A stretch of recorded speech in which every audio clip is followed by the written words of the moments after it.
नमस्कार, जय Hind. All exam guide गुरु का यूट्यूब चैनल आप सभी देख रहे हैं। मेरा नाम है सुजीत पांडे। दोस्तों, तड़कते भड़कते क्वेश्चन लेकर आए हैं। आप जिस एग्जाम की तैयारी कर रहे हैं, मुझे इतना पता है आप ईमानदारी से पढ़ रहे हैं, क्योंकि इसके अलावा कोई ऑप्शन नहीं है। क्योंकि सिलेक्शन उन्हीं का होता है जो मेहनत करते हैं। तो ईमानदारी से तो पढ़ रहे होगे, तो यहां पर आपके लिए आपके एग्जाम में आ सकते हैं ये क्वेश्चन। ऐसे क्वेश्चन लेकर आए हैं, 30 साल से बार बार आ रहे हैं ये क्वेश्चन। हमारे चैनल की एक खासियत है, जो आप सभी स्टूडेंट को पता है, कम समय में आपके ज्यादा क्वेश्चन करा देते हैं। ठीक है, यदि आप हमारे चैनल से ही पढ़ते जाते हो, रोज आपके 200 से 300 क्वेश्चन हो जाएंगे, महीने भर में 10,000 क्वेश्चन हो जाएंगे जीके जीएस के। करते हैं वीडियो को बिना देर के स्टार्ट। जो पहली बार आया चैनल को सब्सक्राइब जरूर कर लेना, आपको यहां फायदा ही होगा, कोई भी नुकसान नहीं होगा, इतनी गारंटी है। करें स्टार्ट। पहला क्वेश्चन देखिए, सूफी संत के मकबरे को क्या कहा जाता है? तो सूफी संत का मकबरा दरगाह कहलाता है। ऑप्शन नंबर यहां पर बी, दरगाह राइट आंसर है। निम्न में से क्या रवि की एक फसल है? तो रवि और खरीफ फसल आपने सुना होगा। यहां पर आपको जो ऑप्शन दिए गए हैं उसमें से गेहूं, ये रवि की एक फसल है। ऑप्शन नंबर डी, गेहूं राइट आंसर हो जाएगा प्रश्न के लिए। निम्नलिखित में से कौन सा राज्य भारतीय संविधान की छठी अनुसूची में शामिल है? तो भारतीय संविधान की छठवीं अनुसूची में यहां पर आपको जो ऑप्शन दिए गए राइट आंसर हो जाएगा मिजोरम शामिल है। ऑप्शन नंबर सी, मिजोरम प्रश्न के लिए राइट आंसर हो जाएगा। कुमाऊं हिमालय निम्नलिखित में से किन दो नदियों के बीच स्थित है? तो जो कुमाऊं हिमालय है ये आपका स्थित है। ऑप्शन नंबर यहां पर ए, सतलज नदी और काली नदी, इन दोनों के बीच में। ऑप्शन नंबर ए, सतलज नदी और काली नदी राइट आंसर है। बाथोलित निम्नलिखित में से किसका एक प्रकार है? तो जो बाथोलित है ये आपका अग्नेय चट्टान का एक प्रकार है। ऑप्शन नंबर यहां पर ए, अग्नेय चट्टान का प्रकार है बाथोलित, राइट आंसर हो जाएगा। मैसूर साम्राज्य और ब्रिटिश ईस्ट इंडिया कंपनी के बीच दूसरा एंग्लो मैसूर युद्ध कब लड़ा गया था? तो दूसरा एंग्लो मैसूर युद्ध जो हुआ था उसकी सही तिथि है आपकी 1780 से 1784 के बीच। ऑप्शन नंबर ए, 1780 से 1784 राइट आंसर है। नर्मदा प्रवाहित होती है किस किस के बीच में से? तो नर्मदा नदी दो पहाड़ों के बीच में से प्रवाहित होती है, बहती है। एक पहाड़ है आपका सतपुड़ा और दूसरा है विंध्य। तो ऑप्शन नंबर बी सही आंसर हो जाएगा। सतपुड़ा पर्वत और विंध्य पर्वत श्रेणी, इन दोनों के बीच में से नर्मदा नदी होकर बहती है। लेटराइट मिट्टी कहां पर पाई जाती है? तो आपकी जो लेटराइट मिट्टी है ये आपकी आर्द्र तथा शुष्क जलवायु वाले उष्णकटिबंधीय क्षेत्रों में पाई जाती है। ऑप्शन नंबर डी, आर्द्र तथा शुष्क जलवायु वाले उष्णकटिबंधीय क्षेत्र राइट आंसर है लेटराइट मिट्टी के लिए। निम्नलिखित में से किस हिमालयी क्षेत्र को शिवालिक के नाम से जाना जाता है? तो शिवालिक के नाम से यहां पर आपको जो ऑप्शन दिए गए हैं,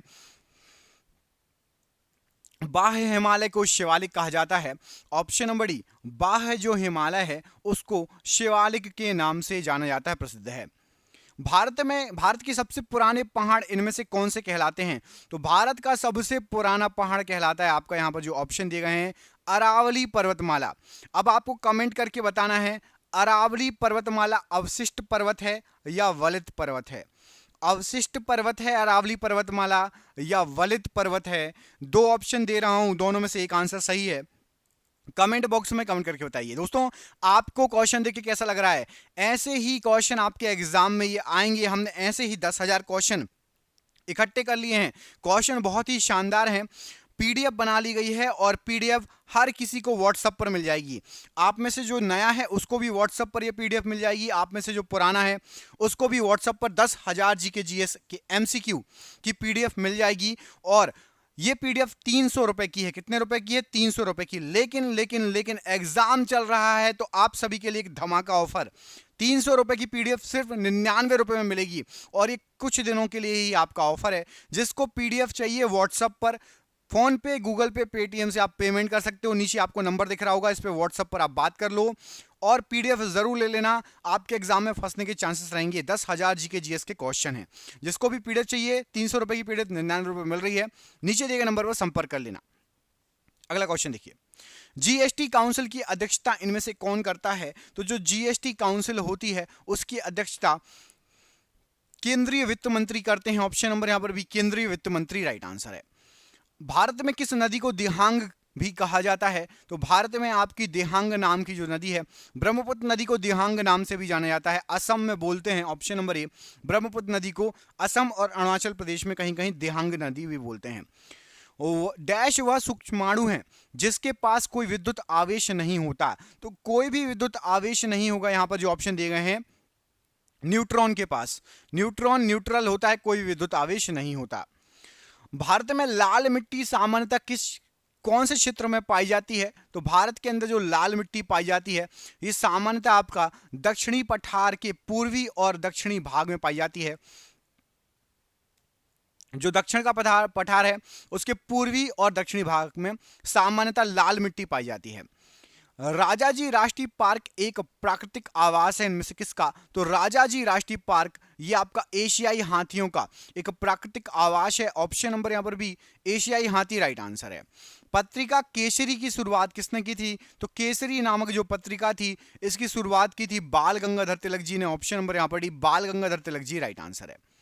निम्न में से किसे भारत का शेक्सपियर कहा जाता है? तो भारत का शेक्सपियर नाम से यहां पर आपको जो ऑप्शन दिए गए राइट आंसर हो जाएगा कालिदास जी को। ऑप्शन नंबर बी कालिदास जी प्रश्न के लिए राइट आंसर है। महात्मा गांधी और मोहम्मद अली जिन्ना दोनों के गुरु इनमें से कौन थे? तो महात्मा गांधी जी और मोहम्मद अली जिन्ना इन दोनों के गुरु थे आपके Gopal Krishna Gokhale ji. Option number C Gopal Krishna Gokhale ji इन दोनों के गुरु थे। जब राजीव गांधी ने प्रधानमंत्री पद की शपथ ली थी उस समय भारत का राष्ट्रपति कौन था? तो राजीव गांधी ने जब प्रधानमंत्री की शपथ ली थी ज्ञानी जेल सिंह जी उस समय भारत के राष्ट्रपति थे। ऑप्शन नंबर ए ज्ञानी जेल सिंह जी प्रश्न के लिए बिल्कुल सही आंसर हो जाएगा। अगला क्वेश्चन देखिए, इसमें आपसे पूछा गया है शरावती नदी से निम्नलिखित में से कौन सा झरना निकलता है? तो शरावती नदी से आपका जेरसप्पा या जोग झरना, जिसको जोग जलप्रपात भी कहा जाता है, या जेरसप्पा जलप्रपात। ऑप्शन नंबर सी ये शरावती नदी से निकलने वाला झरना है, बहुत फेमस है, क्वेश्चन एग्जाम में कई बार पूछा जाता है। अगला क्वेश्चन देखिए, यहां पर ऑप्शन नंबर सी लगा लेना राइट आंसर। अगला क्वेश्चन, असम की जलवायु डैश के रूप में वर्णित की जा सकती है? तो आपकी जो असम की जलवायु है इसको उष्णकटिबंधीय मानसून वर्षावन जलवायु कहा जाता है। उष्णकटिबंधीय मानसून वर्षावन जलवायु प्रश्न के लिए बिल्कुल सही आंसर हो जाएगा। गुप्त काल के दौरान सोने के सिक्कों को निम्न में से किस नाम से पुकारा जाता था? तो गुप्त काल के जो सोने के सिक्के थे उसको दीनारस कहा जाता था। दीनारस ये सोने के सिक्के थे, और चांदी के सिक्कों को रुपये का कहा जाता था। ऑप्शन नंबर डी में जो लिखा है रुपका या रुपये का, चांदी के सिक्के, और दीनारस सोने के सिक्के। ब्रिटिश सरकार ने कोलकाता से दिल्ली राजधानी स्थानांतरित करने की घोषणा कब की थी? तो ब्रिटिश सरकार ने कलकत्ता से दिल्ली सन 1911 ईस्वी में जो है स्थानांतरित करने की घोषणा की थी। ऑप्शन नंबर ए यहां पर राइट आंसर है। सिलवासा किसकी राजधानी है? ये तो सिलवासा जो है आपकी दादर और नगर हवेली की राजधानी है। ऑप्शन नंबर यहां पर सी दादर एवं नगर हवेली राइट आंसर हो जाएगा। अच्छा, कमेंट करके बताइए, अभी फिलहाल कुछ चेंजेस हुए हैं तो आप बताओ अभी केंद्र शासित प्रदेश कितने हैं हमारे देश में? केंद्र शासित प्रदेश कितने हैं और बाकी टोटल राज्य जो हैं वो कितने हैं, बताना कमेंट करके, ठीक है। भारत में कुल राज्य कितने हैं, कुल केंद्र शासित प्रदेश कितने हैं, कमेंट बॉक्स में कमेंट करके बताइए। देखते हैं आप में से कौन कौन इंटेलिजेंट बच्चा है जिसको बिल्कुल ईजी क्वेश्चन है जो कि आपके एग्जाम में आएगा ये बनता है। एक मनुष्य का तापक्रम 37 डिग्री फ़ारेनहाइट है, तो इसका तापक्रम माफ कीजिएगा 37 डिग्री सेल्सियस है, तो इसका तापमान फ़ारेनहाइट में कितना होगा? तो यदि 37 डिग्री सेल्सियस किसी का तापमान है तो आपका करीब करीब 98.6 फ़ारेनहाइट होता है। तो 98 यहाँ पर दिया है तो सीधे 98 फ़ारेनहाइट राइट आंसर हो जाएगा। 37 डिग्री सेल्सियस बराबर होता है 98.6 फ़ारेनहाइट, याद रखना। निम्नलिखित में से किस अवधि के दौरान मोरारजी देसाई भारत के उप प्रधानमंत्री रहे? तो मोरारजी देसाई जी जो हैं ये भारत के उप प्रधानमंत्री रहे थे सन 1967 से 1969 तक के बीच में। ऑप्शन नंबर बी सन 1967 से 1969 राइट आंसर है। दिल्ली सल्तनत में कितने राजवंशों द्वारा शासन किया गया? तो जो दिल्ली सल्तनत था उसमें टोटल 5 राजवंशों के द्वारा शासन किया गया था। ऑप्शन नंबर सी 5 राजवंशों के द्वारा शासन किया गया था। कमेंट करके बताइए, दिल्ली राजवंश में ही आपको कमेंट करके बताना है इल्तुतमिश ये किस वंश से संबंधित था। इल्तुतमिश किस वंश से संबंधित था, कमेंट बॉक्स में कमेंट करके बताइए। विश्व की सबसे गहरी समुद्री खाई कौन सी है? तो विश्व की सबसे गहरी समुद्री खाई आपकी मरीना की खाई, या इसको इंग्लिश में बोलते हैं मैरियाना ट्रेंच।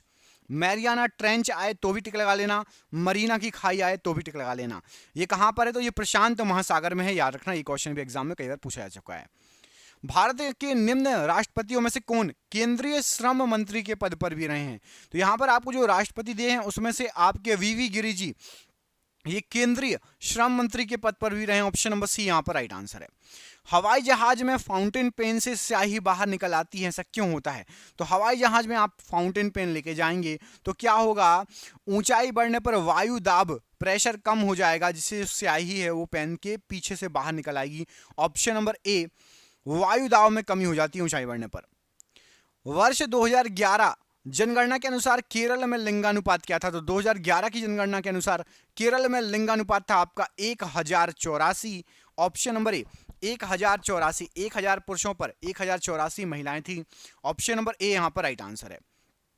वर्ष 1774 में प्रसिद्ध रोहिल्ला युद्ध में रोहिल्ला को अवध के किस नवाब ने हराया था? तो जो रोहिल्ला थे उसको सुजाउद्दौला ने हराया था। ये अवध के नवाब थे सुजाउद्दौला।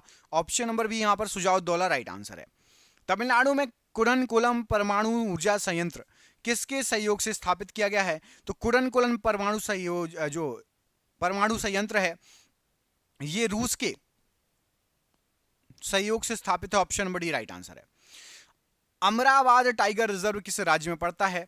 तो अमराबाद टाइगर रिजर्व ये आपका आंध्र प्रदेश में पड़ता है। Option number B Andhra Pradesh right answer है। पानीपत की तीसरी लड़ाई निम्नलिखित में से किसके बीच लड़ी गई थी? तो पानीपत की जो तीसरे नंबर की लड़ाई हुई थी ये मराठा साम्राज्य और दुर्रानी साम्राज्य के बीच में लड़ी गई थी। ऑप्शन नंबर ए मराठा साम्राज्य और दुर्रानी साम्राज्य राइट आंसर है। भारतीय संविधान का निम्न में से कौन सा अनुच्छेद अस्पृश्यता को समाप्त करता है?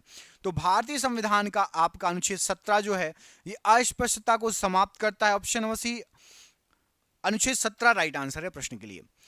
प्रकाश वर्ष या लाइट ईयर क्या होता है? तो प्रकाश वर्ष या लाइट ईयर प्रकाश के द्वारा एक साल में, एक वर्ष में तय की गई जो दूरी होती है उसको हम प्रकाश वर्ष बोलते हैं। एक प्रकाश वर्ष बोलते हैं जो प्रकाश एक वर्ष में जो दूरी तय करता है। वह अमेरिकी प्रकाशन जो भारत छोड़ो आंदोलन के समय महात्मा गांधी जी के साथ थे, इनमें से कौन थे? तो एक अमेरिकी प्रकाशन था जिसका नाम था आपका लुईस फिशर। ये महात्मा गांधी जी का सपोर्ट कर रहा था भारत छोड़ो आंदोलन के दौरान, याद रखना एग्जाम में पूछा हुआ क्वेश्चन है। दाचीगाम राष्ट्रीय उद्यान भारत के किस राज्य में स्थित है? तो दाचीगाम राष्ट्रीय उद्यान जो है ये आपका जम्मू एवं कश्मीर, जम्मू और कश्मीर में पड़ता है। ऑप्शन नंबर सी यहां पर राइट आंसर है। हल्दी घाटी के युद्ध में किस सम्राट की सेना ने महाराणा प्रताप से युद्ध किया था? तो हल्दी घाटी के युद्ध में महाराणा प्रताप और अकबर की सेना के बीच में युद्ध हुआ था। Option number D Maharana Pratap और अकबर की सेना प्रश्न के लिए बिल्कुल सही आंसर हो जाएगा। अगला क्वेश्चन देखिए, भारत का मृदा सर्वेक्षण किस वर्ष में मृदाओं के वैज्ञानिक सर्वेक्षण के लिए स्थापित किया गया था? तो ये मृदा सर्वेक्षण जो विभाग है इसको भारत में जो स्थापित किया गया था राइट आंसर हो जाएगा आपका सन 1956। यहां पर आपका ऑप्शन नंबर सी सन 1956 प्रश्न के लिए राइट आंसर है। वह कौन है जिसने सबसे पहले पृथ्वी की परिधि को मापा था? तो सबसे पहले पृथ्वी की परिधि को मापने का जो श्रेय आता है ये आता है आपका एरिस्टोथेनीस को। ऑप्शन नंबर यहां पर सी सबसे पहले पृथ्वी की परिधि मापने का श्रेय जाता है। निम्नलिखित में से किसने चार मीनार बनवाई थी? तो चार मीनार का जो निर्माण कराया गया था राइट आंसर हो जाएगा कुली कुतुब शाह ने चार मीनार बनवाई थी। Option number A Quli Qutb Shah right answer है। भारत में राष्ट्रीय खाद्य सुरक्षा अधिनियम निम्न में से किस वर्ष अधिनियमित किया गया था? तो राष्ट्रीय खाद्य सुरक्षा अधिनियम ये जो लागू किया गया था, अधिनियमित किया गया था सन 2013 की बात है। ऑप्शन नंबर ए सन 2013 राइट आंसर है। निम्न में से किसका अपवर्तनांक सर्वाधिक होगा? कांच, पानी, हीरा या ताड़पिन का तेल? सबसे ज्यादा अपवर्तनांक होगा आपका हीरे का। ऑप्शन नंबर सी हीरा प्रश्न के लिए बिल्कुल सही आंसर हो जाएगा। अकबर ने निम्नलिखित में से किसका निर्माण नहीं करवाया था? इनमें से किसी एक का निर्माण अकबर ने नहीं कराया था। तो देखो, अकबर ने हुमायूं का मकबरा बनवाया था, बुलंद दरवाजा और जोधाबाई महल। मोती मस्जिद अकबर ने नहीं बनवाई थी। तो ऑप्शन नंबर डी यहां पर सही आंसर हो जाएगा। मोती मस्जिद का निर्माण अकबर ने नहीं कराया था। हुमायूं का मकबरा, बुलंद दरवाजा और जोधाबाई का महल ये सभी अकबर ने बनवाए थे। टिहरी बांध की ऊंचाई लगभग कितनी है? तो जो टिहरी बांध है आप सभी जानते होंगे, टिहरी बांध 260.5 मीटर ऊंचा है।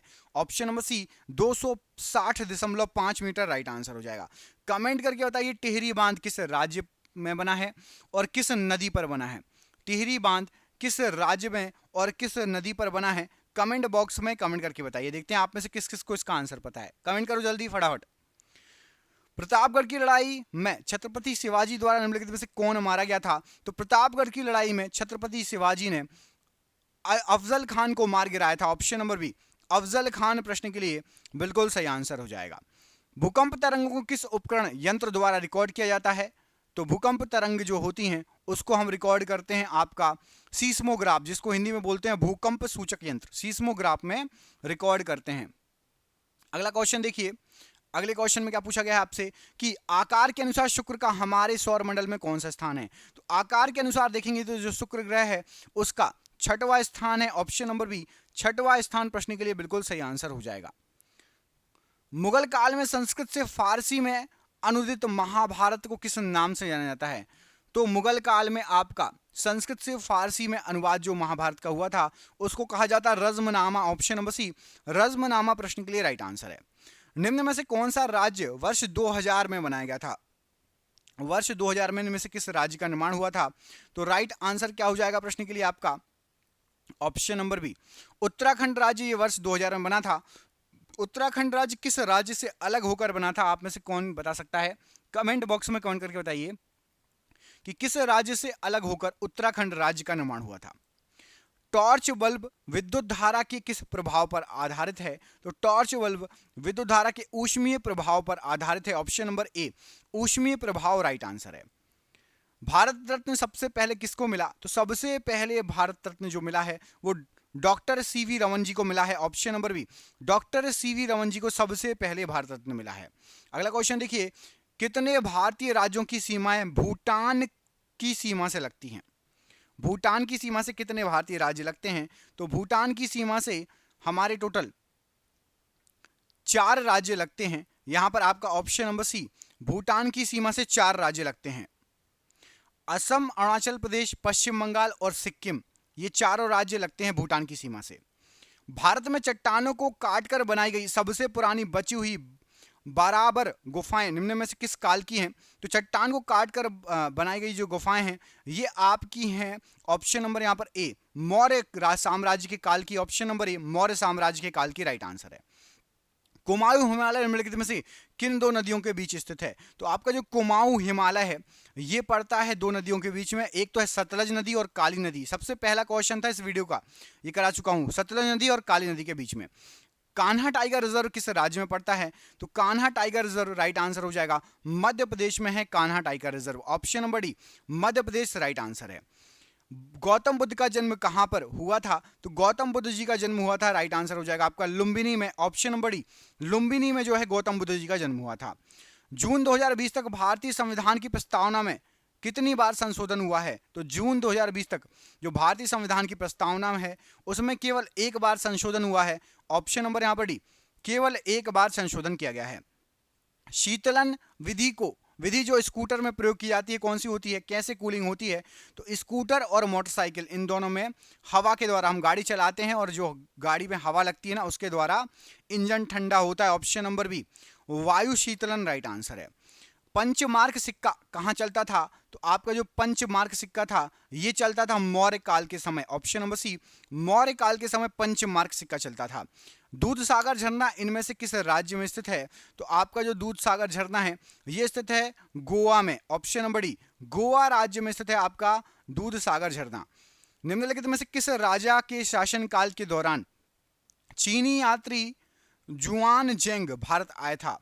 तो चीनी यात्री जुआन जेंग ये आपका भारत आया था। यहां पर राइट आंसर हो जाएगा हर्षवर्धन के शासनकाल में।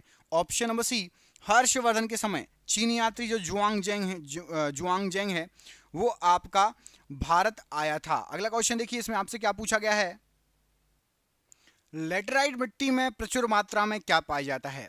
तो आपकी जो लेटराइट मिट्टी होती है इसमें प्रचुर मात्रा में आपका आयरन में पाया जाता है। ऑप्शन नंबर डी आयरन प्रश्न के लिए राइट आंसर है। कान्हा टाइगर रिजर्व किस राज्य में? अभी बता चुका हूं मध्य प्रदेश में है। इसको जल्दी से खत्म कर देते हैं इस क्वेश्चन को। और ये रहा आपका आखिरी क्वेश्चन आज का कि निम्नलिखित पुस्तकों में से किस पुस्तक का लेखन वराह मिहिर ने किया है?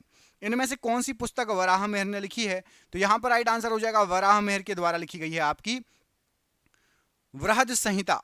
ऑप्शन नंबर डी वृहद संहिता ये वराह मिहिर की पुस्तक है। अब आपके लिए एक सरप्राइज क्वेश्चन दे रहा हूं जिसका आंसर आप हमें कमेंट बॉक्स में कमेंट करके बताएंगे। तो आपके लिए सरप्राइज क्वेश्चन है कि सन 1946 में निम्न में से किसे भारतीय संविधान सभा का अंतरिम अध्यक्ष बनाया गया था। जब संविधान को लिखना था तो एक सभा आयोजित की गई थी कि भैया ये सभा मिलके संविधान को लिखेगी। इनमें से किसको उसका अंतरिम अध्यक्ष बनाया गया था। मैं आपको दो ऑप्शन दे रहा हूं। एक तो है आपका option number A S Subramaniam Iyer और दूसरा ऑप्शन है आपका सच्चिदानंद सिन्हा जी। इनमें से किसको बनाया गया था संविधान सभा का अध्यक्ष अंतरिम, आप कमेंट बॉक्स में कमेंट करके बताइए। देखते हैं आप लोगों में से किसको इसका आंसर पता है। दोस्तों यदि वीडियो अच्छा लगा हो तो प्लीज़ वीडियो को लाइक कर देना। चैनल पर पहली बार आए हैं चैनल को सब्सक्राइब कर देना। जिसको भी पीडीएफ चाहिए, ये क्वेश्चन आपके एग्जाम में आ सकते हैं। 300 रुपये की पीडीएफ है लेकिन अभी 99 रुपये मिल रही है। आप में से जिसको भी चाहिए नीचे दिए गए नंबर पर संपर्क कर लेना। आप सभी का बहुत बहुत धन्यवाद दोस्तों। आपका दिन शुभ हो। जय हिंद, जय भारत।